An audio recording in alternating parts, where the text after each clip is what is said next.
Rave party ಮೇಲೆ ದಾಳಿ.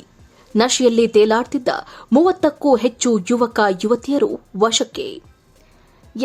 ಬೆಂಗಳೂರು ಗ್ರಾಮಾಂತರ ಜಿಲ್ಲೆಯ ದೇವನಹಳ್ಳಿ ತಾಲೂಕಿನ ಕನ್ನಮಂಗಲದಲ್ಲಿ ನಡೆದಿದ್ದ ರೇವ್ ಪಾರ್ಟಿ ಮೇಲೆ ಪೊಲೀಸರು ದಾಳಿ ಮಾಡಿದ್ದಾರೆ.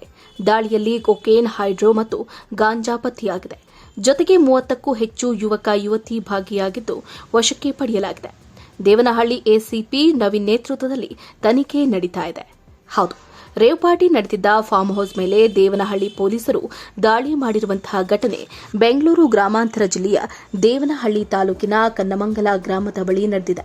ನಿನ್ನೆ ರಾತ್ರಿಯಿಂದ ನಡೆದಿದ್ದ ರೇವ್ ಪಾರ್ಟಿಯಲ್ಲಿ ಸುಮಾರು 30ಕ್ಕೂ ಹೆಚ್ಚು ಯುವಕ ಯುವತಿಯರು ಭಾಗಿಯಾಗಿದ್ದು ಕುಡಿದ ಮತ್ತಿನಲ್ಲಿ ತೇಲಾಡುತ್ತಿದ್ದಾರೆ.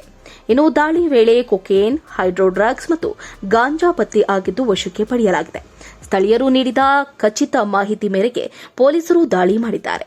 ರೇವ್ ಪಾರ್ಟಿಯಲ್ಲಿ ಪಾಲ್ಗೊಂಡಿದ್ದ 10 ಯುವತಿಯರು, 20 ಯುವಕರ ತಪಾಸಣೆ ಮಾಡಲಾಗಿದ್ದು ಸದ್ಯ ವಶಕ್ಕೆ ಪಡೆಯಲಾಗಿದೆ.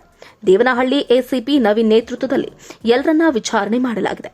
ಅಪಾರ್ಟ್ಮೆಂಟ್ನಲ್ಲಿ ಕೋಟ್ಯಾಂತರ ರೂಪಾಯಿ ಮೌಲ್ಯದ ಗಾಂಜಾ ಕೂಡ ಪತ್ತೆಯಾಗಿದೆ. ಹೌದು, ಬೆಂಗಳೂರು ಹೊರವಲಯದ ಆನೇಕಲ್ ಪಟ್ಟಣದ ಕರ್ಪೂರು ಬಳಿ ಇತ್ತೀಚೆಗೆ ಅಪಾರ್ಟ್ಮೆಂಟ್ ಫ್ಲಾಟ್ನಲ್ಲಿ ಕೋಟಿ ರೂಪಾಯಿ ಮೌಲ್ಯದ 169 ಕೆಜಿ ಗಾಂಜಾ, ಹೈಡ್ರೋ ಗಾಂಜಾ ಮತ್ತು ಎಂಡಿಎಂಎ ಡ್ರಗ್ಸ್ ಮಾತ್ರೆಗಳು ಪತ್ತೆಯಾಗಿದ್ದ ಘಟನೆ ನಡೆದಿತ್ತು. ಇದೀಗ ಎಸ್ಕೇಪ್ ಆಗಿರುವ ಗಾಂಜಾ ಪೆಡ್ಲರ್ಗಳ ಬಂಧನಕ್ಕೆ ಪೊಲೀಸರು ಬಲೆಯನ್ನ ಬೀಸಿದ್ದಾರೆ.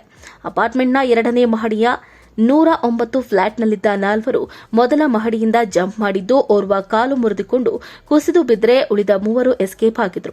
ಅಲ್ಲಿ ಸಿಕ್ಕ 106 ಕೆಜಿ ಗಾಂಜಾ ಮತ್ತು ಕೇರಳ ಮೂಲದ ಓರ್ವ ಆರೋಪಿ ಸಚಿನ್ ಎಂಬಾತನನ್ನ ವಶಕ್ಕೆ ಪಡೆದ ಆನೇಕಲ್ ಪೊಲೀಸರು ಪ್ರಕರಣವನ್ನ ದಾಖಲಿಸಿಕೊಂಡರು.